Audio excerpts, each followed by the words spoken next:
This is your boy Wilson God in Ghana. I welcome you to my channel. If today is your first time, just please subscribe, like and share the video.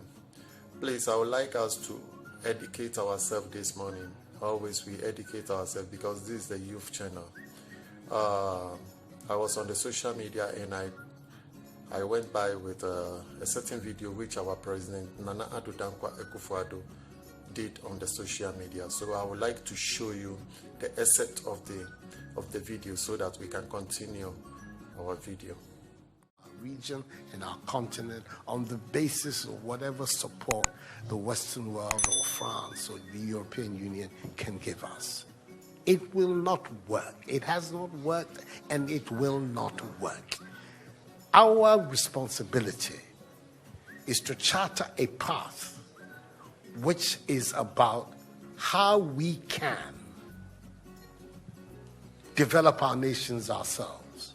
It is not right for a country like Ghana, 60 years after independence, to still have its health and education budgets being financed on the basis of the generosity and charity of European taxpayers. By now, we should be able to finance our basic needs ourselves. Our perspective has not to be what the French taxpayer decides to do with whatever surpluses that they have in France. They're welcome. But this continent, with all that has happened, is still today the repository of at least 30% of the most important minerals of the world. It is a continent of vast, arable and fertile lands. It has the youngest population of any of the continents in the world. So it has the energy and the dynamism. We have seen it. These young men who are showing so much resilience and ingenuity in crossing the Sahara, finding ways to go across with rickety boats across the Mediterranean to really, those energies, we want to have those energies working inside our countries.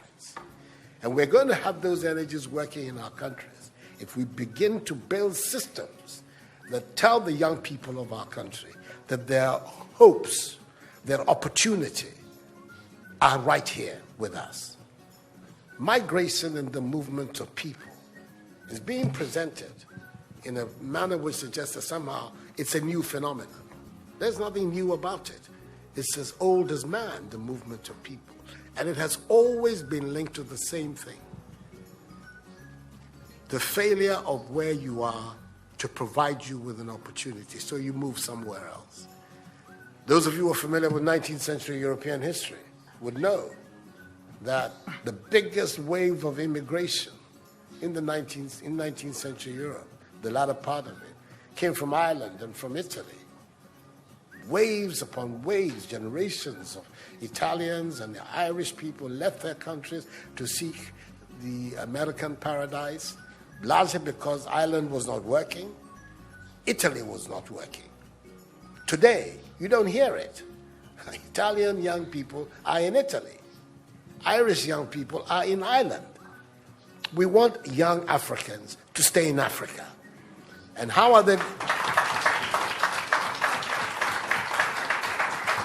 And it means that we have to get away from this mindset of dependence. This mindset about what can France do for us. France will do whatever it needs to do for its own sake. And when those coincide with ours, tant mieux, as the French people say. But our main responsibility as leaders, as citizens, is what we need to do to grow our own countries. Our concern should be with what do we need to do in this 21st century to move Africa away from being cap in hand and begging for aid, for charity, for handouts. The African continent, when you look at its resources, should be giving monies to other places. We have huge wealth on this continent.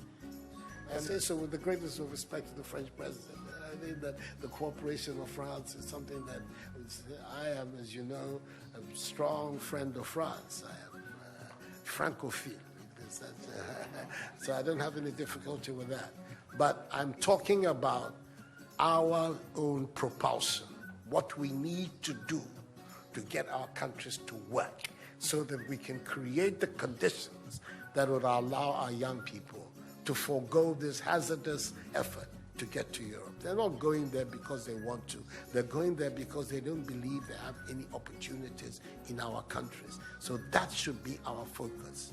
And I believe that with that if we change that mindset of dependence, that mindset which is contingent on aid and charity, we would see that in the decades ahead of us, the full flowering of the African peoples would take place. And that new African personality that was talked about at the time of our independence will become real and imminent in our times. That's what I'm saying. I hope that I'm not upsetting the questioner or even some of my friends who are here. But these are my strongly held beliefs. And that is the reason why I've adopted as the slogan of my presidency, of my period of the Supreme Office of Ghana, that we want to build a Ghana beyond aid, a Ghana which is independent, which is self-sufficient, that is capable of standing on its own feet and building its own life. Can we stay in our country? Can we compare ourselves to Italy, like the way the speech is going? Even creating jobs in the country now, the time you took power, you collapse all these jobs. How can we stay in our country without job? How much are we earning every month? How much is our salary? How much are we using to pay our utility bills? How much are we using to feed our children? We cannot stay in Africa without a good policy. We must put a good measures in place so that we can be free in the country. Fellow youths, let's open our eye. The power is for us now. I always said, don't let these political old men divide us, put sand in our eye, abuse us with so many lies. Please, now, fight, campaign for your own self. Don't campaign for any old leader. I'm telling you, campaign for yourself. Don't campaign for any old leader to come and lead us. Their mind is old, and we have the fresh-minded which we can develop our country. The name is Wilson Gordon Ghana. Again, subscribe, like, share my video. Thank you for watching.